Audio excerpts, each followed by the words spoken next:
कैसे हैं आप लोग। स्वागत है मेरे चैनल में आप लोग का। आशा करते हैं आप लोग स्वस्थ होंगे, मस्त होंगे, अपनी लाइफ में खुश होंगे और सब कुछ ठीक होगा। हम लोग भी ठीक है, लेकिन आज मेरी तबीयत ने मुझे धोखा दे दिया है, क्योंकि आज मेरी तबीयत बहुत ख़राब हो गई थी, बहुत ज़्यादा। मैं सुबह पता उठ ही नहीं पा रही थी। मुझे सबसे ज़्यादा यहाँ पर डर लग रहा है कि मेरी तबीयत जब ख़राब होती है तो मैं झूम बराबर झूम करने लगती हूँ। लगता है कि मैंने चढ़ा ली है बहुत सारी, और जहाँ खड़ी रहूँगी वहीं पे गिर जाती हूँ, जहाँ खड़ी रहूँगी वहीं पे गिर जाती हूँ। मेरी ये बीमारी हो, मैं खुद से परेशान हूँ। मुझे पता है कभी कभी लगता है ना कि सच में मतलब भगवान मुझे बुला ही ले कि शांति से, जो मतलब मेरे हस्बैंड हैं, मेरे बच्चे हैं, शांति से रहे।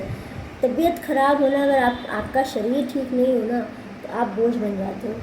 मुझे तो ऐसा फीलिंग आता है। हालांकि अभी मैं अपने आप को बहुत कंट्रोल करती हूँ, बहुत कंट्रोल करती हूँ, लेकिन जितनी प्रॉब्लम्स मुझे हैं, अगर मैं डॉक्टर के पास दिखाने जाऊँ, मैं तो अब डॉक्टर के पास जाना ही छोड़ दूँ। मैं तो ना जाऊँगी ना कुछ होगा। मतलब जितनी प्रॉब्लम्स है, अगर दिखाने जाए ना तो डॉक्टर मुझे कहेगा भाई इसको ज़िंदगी भर के लिए एडमिट ही कर दो। बहुत सारी प्रॉब्लम्स हो गई है, मैं क्या कहूँ नहीं कहूँ।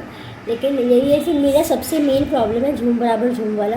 क्योंकि मैं जब गिर जाती हूँ ना, मुझे अब सबसे ज़्यादा डर लगता है, क्योंकि ग्रुप में रहिए ना, घर के लोग हैं, जैसे मम्मी थी वहाँ पे थी मैं, तो उतना मुझे दिक्कत नहीं था। कहीं भी झूम बराबर झूम करूँगी, बेहोश होंगी तो कोई बचा लेगा, देख लेगा कि कहाँ गिरी नहीं गिरी। एक बार की कहानी बता रही हूँ आप लोग को। कोलकाता की बात है। बात करते करते मैं झूम बराबर झूम हो गई थी। फिर मैं गिरी, और मेरी एक गुथनी लगती है, वो वहाँ पे थी, और एक और वहाँ पे एक लेडी वहाँ पे और थी। हम लोग तीनों बात कर रहे थे, ठीक है। बात करते करते मेरी गुथनी ना सब्जी काट रही थी, मैं ऐसा गिरी, अचानक से गिर गई। उसका फसूल, आप लोग डिस्टेंस समझिए कि ये फसूल है और यहाँ पर मेरा सिर है, 2 इंच की भी दूरी नहीं थी। मतलब ये मेरा कट जाता, लेकिन मैं बच गई। वो बेचारी रोने लग गई। फिर उसको, मुझे जब होश भी आया, वो बेचारी जल्दी जल्दी में तेल वेल लगाई। मैं जब भी बेहोश हो रही थी, कहीं मुझसे बात उसका हो रही होता है ना, कभी कभी हम लोग का टेंशन हो जाता था, हम लोग बात भी नहीं करते थे। कभी कभी कुछ प्रॉब्लम होती थी, हम लोग का बातचीत बंद हो जाता था। लेकिन जब भी मैं बेहोश होंगी ना, दौड़ी दौड़ी आएगी, दीदी बेहोश हो गई। तो ये चीज़ मुझे उसका बहुत अच्छा लगता है कि भाई चलो इतना तो है कि दीदी बेहोश हो गई, दीदी को उठाना है। तो कोई आए नहीं आए, वो सबसे पहले दौड़ी दौड़ी जाती थी, और वो तेल वेल लगाएगी, सब कुछ करेगी। तो एक बहन वाली फीलिंग आती है कि चलो भाई ठीक है, कितना भी मुंह फुलाए या कुछ करे, लेकिन हम लोग का मुँह फुलावन चलते रहता था हमेशा। कुछ का पता ही नहीं चलता था क्या मैटर हुआ, लेकिन मुँह फुल जाता था, हम लोग का मैटर नहीं समझ में आता था। लेकिन ये चीज़ है उसका, ये मुझे बहुत अच्छा लगता था। और ये क्या बोले, आएगी जल्दी, दीदी गिर गई है, तेल लगाओ। तो उसको ये चीज़ पता थी कि हाँ मतलब दीदी गिर जाती है कहीं कहीं, तो उसने थोड़ा बहुत ध्यान देती थी। तो अभी मुझे देखिए याद आ गया उसका। तो यही चीज़ है। आज मुझे ये डर लग रहा था सुबह से, क्योंकि बच्चे जो आए ना, जब मैंने कहा था ना गर्मी की छुट्टी में लोग चले गए थे, लेकिन ये लोग ना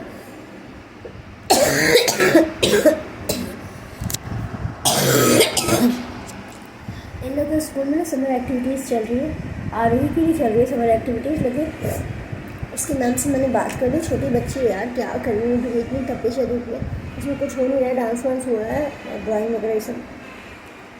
मैंने कहा नहीं बउआ ठीक है, तुम जहाँ हो भाई वहीं रहो, अभी 1 हफ्ते में कुछ बिगड़ नहीं रहा है, पढ़ाई नहीं हो रही, एक्टिविटीज़ हो रही है।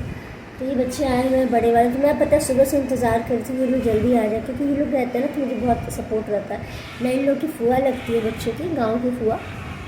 तो ये लोग मुझे दीदी कहते हैं, क्योंकि बिहार में ना फुआ को दीदी भी कहा जाता है। तो लोग जैसे स्कूल से आई हैं वैसे ही ऊपर आई है बच्ची सब, कि दीदी क्या करें। उनका अभी हम नहाने जा रहे बाबू, मैं कपड़ा चेंज कर रही थी, मुझे बिना नहाए नहीं रह जाता। मैं चाहे कितनी भी बीमार हूँ ना, मैं भगवान से मनाती हूँ कि मेरा शरीर कभी गिरे मत, मतलब मैं ऐसा मत हो कि बिना नहाए मुझे रहना पड़े। मैं कितनी भी बीमार होती हूँ, मुझे नहाना होता है भाई, कम से कम कपड़े चेंज कर दो, क्योंकि तबीयत ख़राब है, अगर आप वही कपड़े पहनोगे तो और लगता है कि कितने बीमार हैं।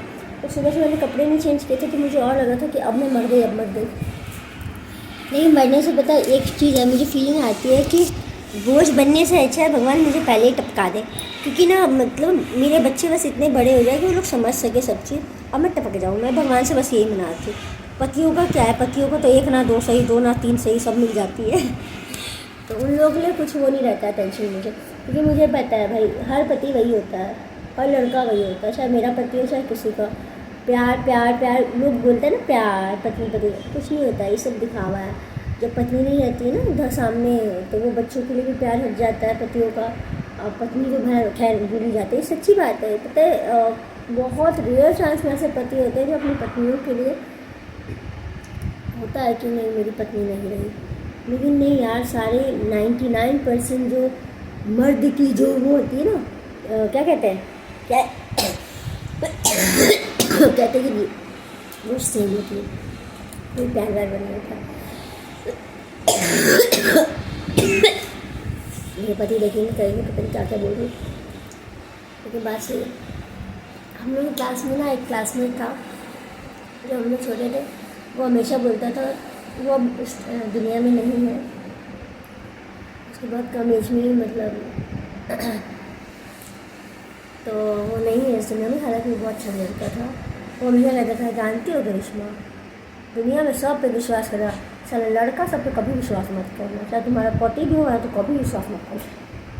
हम इंटरव्यू में लोग साथ में सबको तो हंसी भी आता था, क्यों बोलते हो तो ऐसे, तो कहता था नहीं दी, लड़का सब ना एक ही रहता है, चाहे हम हो चाहे कौन हो, सारा लड़का सब एक ही रहता है। और वो एक किसी एनिमल का नाम लेता था, वो यहाँ पे लेना अच्छी बात नहीं, आप लोग समझ जाइए। उसका मतलब ये था कि सारे लड़के भाई विश्वास ही कर। चलिए ठीक है, अब झूम बराबर झूम बस मत हो मेरा, कि मैं झूम जाऊँगी, मैं भी होश जाऊँगी तो मेरे बेटे का क्या होगा।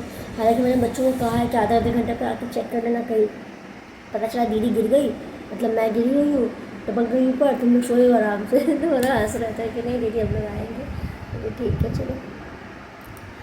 चलिए ठीक है, आप लोग मेरा सपोर्ट करिए, लाइक करिए, शेयर करिए, कमेंट करिए, जितना हो सके सपोर्ट करिए, क्योंकि बहुत सारी चीज़ों को सोचते हुए, कुछ मजबूरियों को देखते हुए मैंने ये चैनल सब शुरू किया है। अब मैं आप लोग से 1 साल से, मेरे चैनल को 1 साल होने वाला है। एक्चुअली मेरा चैनल बना था 2020 में, लेकिन मैंने इस पर काम करना शुरू किया है पिछले साल से, जून या जुलाई, शायद मे भी जुलाई। हाँ, क्योंकि हम लोग वैष्णो देवी गए थे, वहाँ से आके, वैष्णो देवी से ही आके मैंने ये चैनल शुरू किया था। हाँ, मुझे याद है, मैं ट्रिप पे गई थी वैष्णो देवी, वहाँ से आके मैंने शुरू किया था। माता अपना आशीर्वाद बनाए रखे, मुझे वैष्णो देवी में जाना है। मरने के पहले मैं क्या बोलूँ, सॉरी, मतलब मैं एक बार वैष्णो देवी फिर से जाना चाहती हूँ, क्योंकि मुझे ना मतलब भैरव बाबा के दर्शन करने, मैं दर्शन ही नहीं कर पाती, जब जाती दर्शन कंप्लीट नहीं होता मेरा। एक बार और गई थी 2005 में, उस समय भी हम लोग नहीं जा पाए थे, मेरे नाना जी की तबीयत खराब हुई थी, नाना जी के साथ गए थे उस समय। और इस बार भी गए तो इस बार बाबू लैक्टोजन पी रहा था, तो लैक्टोजन इसको सूट नहीं करता है, गाय का दूध पिया बचपन से, तो ये वॉमिटिंग कर रहा था। तो हम लोगों ने अवॉइड किया कि नहीं भाई बच्चा बीमार हो जाएगा, तो हम लोग उतने से वापस आ गए। बस माता साथ दे, एक बार मुझे जाना है फिर से, मुझे माता बुलाया है, मुझे वैष्णो देवी के दर्शन बहुत करने को मैंने, मुझे बहुत रोना आता है, मुझे सच में बहुत मन है कि मैं दोबारा जाऊँ।